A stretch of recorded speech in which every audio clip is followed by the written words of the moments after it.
Our like battle for the month of June continues here on Seattle Seahawks Today as we are battling the 49ers report. Chase Sr. and company. We want to see who can get the most likes between our respective channels for this month. And although our number looks pretty nice, 669, it's not nice when you are behind, folks, as we are trailing by about 6 likes. So stick it to Chase Sr. and company. He says you guys aren't going to like the video today, that you're a bunch of frauds.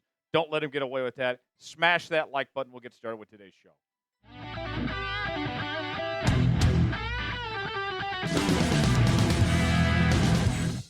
Seahawks OTAs ended early, and we are already off to the races with minicamp. Welcome into this edition of Seattle Seahawks Today, powered by Chat Sports. Your fearless leader, Tyler Jones, here with you. Thanks for joining us.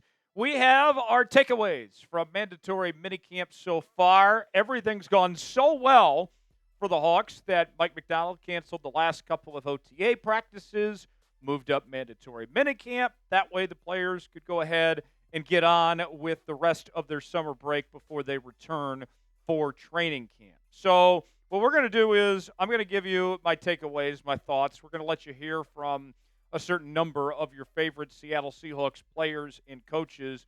And let's go ahead and start with offensive tackle Charles Cross. As you may recall, several weeks ago, Seattle announced they were picking up his fifth-year option, meaning that not only will he play the final year of his rookie contract this year, but that he will be on the team next year for his fifth-year deal as a first-round pick. And then beyond that, you're hoping to get a long-term contract extension done to keep him in Seattle. And Cross has made it very well known he does not want to go anywhere, that he wants to stay right here in Seattle with the Hawks, saying this: I wouldn't want to be anywhere else but Seattle. I love the fans here. I love the team. One of the greatest organizations in the NFL. I like it here a lot. Now, one thing that has changed for Charles Cross since the last time that he negotiated a contract with the Seahawks is who's representing him. He did not have an agent as a rookie, and now he has recently hired the folks at Clutch Sports Group, which raises some eyebrows. What is exactly going on there? Well, Charles Cross says you don't really need to read too much into him hiring an agent, saying this: it was just a decision I felt was best for me, and it just ended up working out that way. I'm just worried about right now. We'll get to that when that time comes. All signs point to that Charles Cross isn't going anywhere. Charles Cross had a fantastic season in 2024 and was one of the best left tackles in all of football. He's still very young, just 3 years into all this. And the help around him is going to get better, playing next to Gray Zabel on the left side now. I feel very confident about Charles Cross and his future going forward. The only way that I see there being an issue with Charles Cross is if injuries happen and he starts to underperform. As long as the performance is there for Charles Cross, then we have every reason to think that he's going to be here for a very long time. Let's ask you, our pinned comment today: will the Seahawks extend Charles Cross? Type E for extend, P for pass.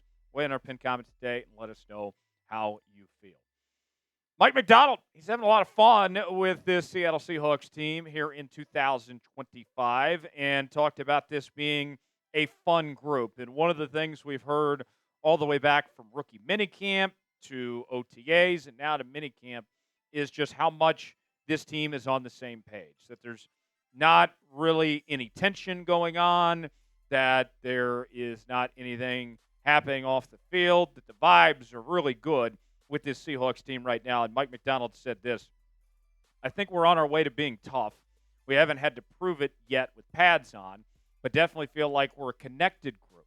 I think we've made a lot of strides confidence-wise in the schemes we are running and understanding what's expected and just how we roll here in general. So really excited about this group. They're a lot of fun to coach. I think I speak for the whole coaching staff when I say that. We're going into a break here, so you kind of regather, take a breath, and then kind of recalibrate going into camp.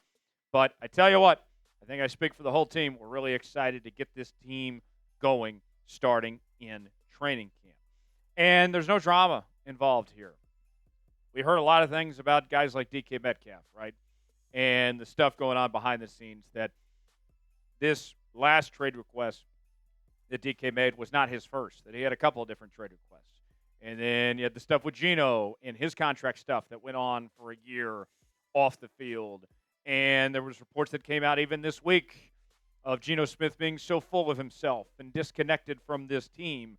And now we've seen this transition with the players that have come in and the players that have departed, and everybody is in harmony. There's no drama. It's refreshing. They're all on the same page.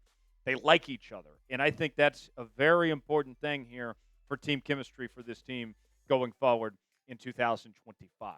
Folks, want to make sure you subscribe to Seattle Seahawks Today as we bring you daily news and rumors, sometimes 2 and 3 videos a day. We have live shows 3 days a week, Mondays, Wednesdays, and Fridays. We're also bringing you breaking news, Q&A mailbags. We've been all over everything from rookie minicamp to OTAs, now mandatory minicamp, and we'll count you down to training camp as well. For the latest happenings on your favorite team all offseason long, you got to be subscribed. Best part about it, 100% free, youtube.com/Seahawks TV to subscribe now. You'll be glad you did. Let's talk about the offense now. And you talk about some major changes. This offense is going to look a lot different in 2025, comparably speaking to what it was in 2024 with a new OC, Klint Kubiak coming in, a new quarterback in Sam Darnold. You move on from Geno Smith and DK Metcalf and Tyler Lockett, Cooper Kupp, MVS, a part of the equation, and there's an install process. Typically what we see when you put in a new scheme, whether it's offensively or defensively, it's not really till the halfway point of the season where you can measure how good or bad the system is, if it's working and if the guys are buying in and all that. Mike Macdonald was asked point blank, where is the offense at? And I'll give Mike Macdonald credit. In the past, when he's been asked this question, he's been pretty upfront and honest, and he's told us if they were running behind or if things were going well.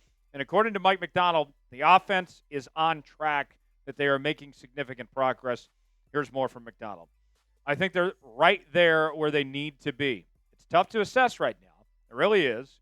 It's going to come to life when you can separate the defense. I think we'll have a better feel a couple weeks into training camp. And this is what we wanted.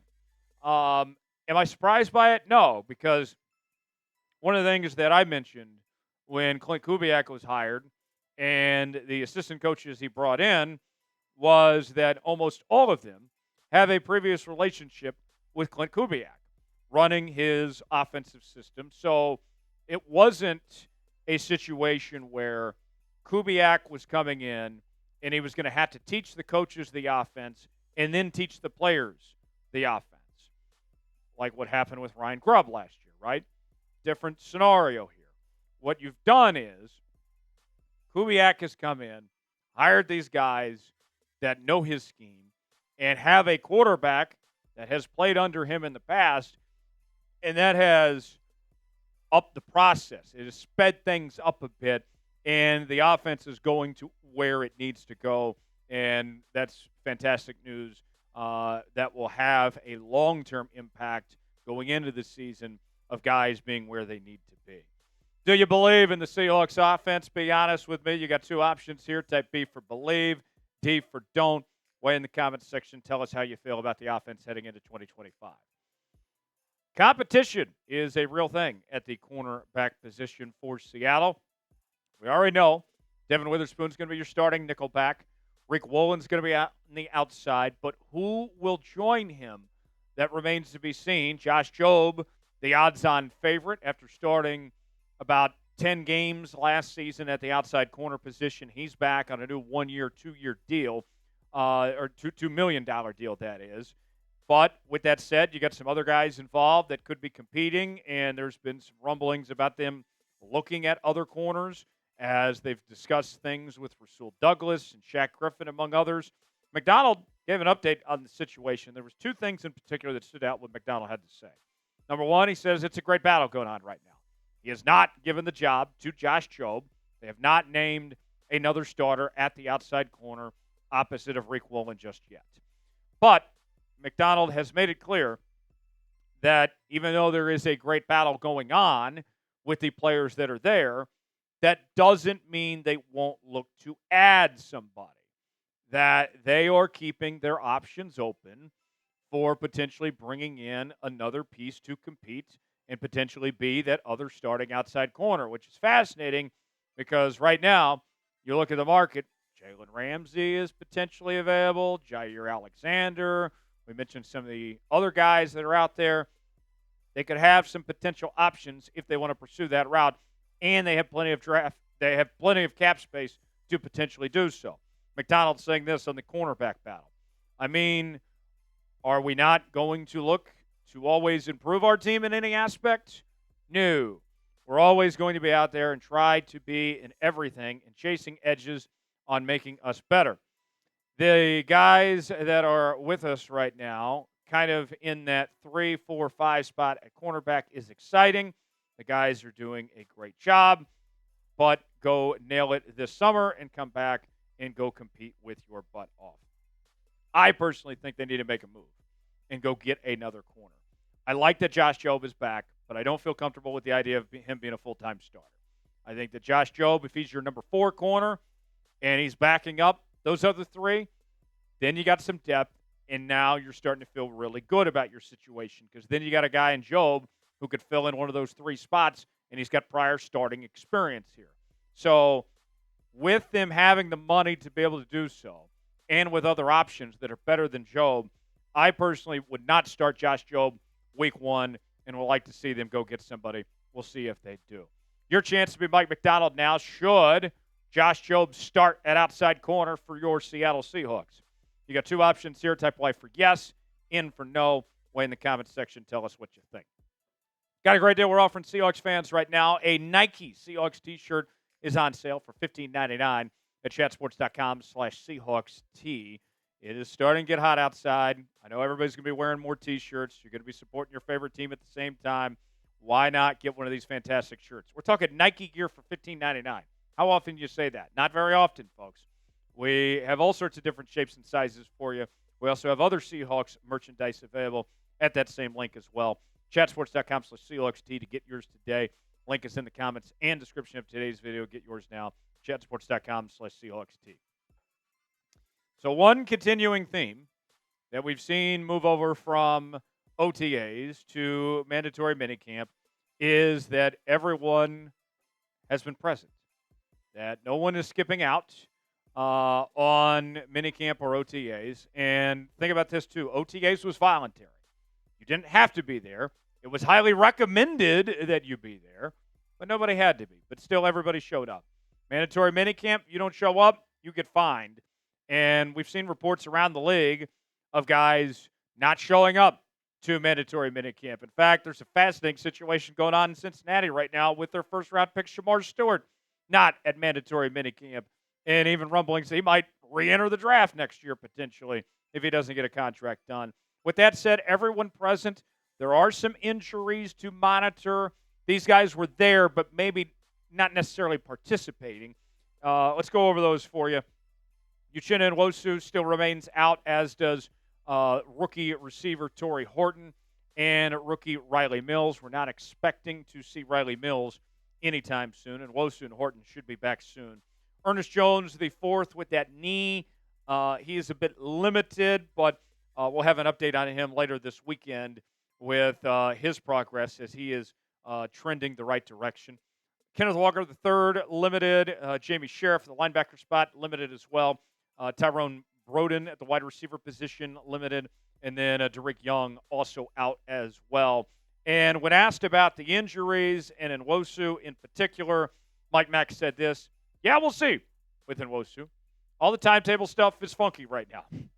And that's just being honest here. You know, we really just don't know. But nonetheless, having the guys there all in one place, everybody's got a good attitude. To me, it's great to see. The vibes are immaculate right now. It is a good time to be a Seattle Seahawks fan, I can tell you that much. If you enjoyed today's show, you already know what to do. Hit that like button. We certainly would appreciate it. I'm Tyler Jones. Thanks for joining us. We'll see you next time.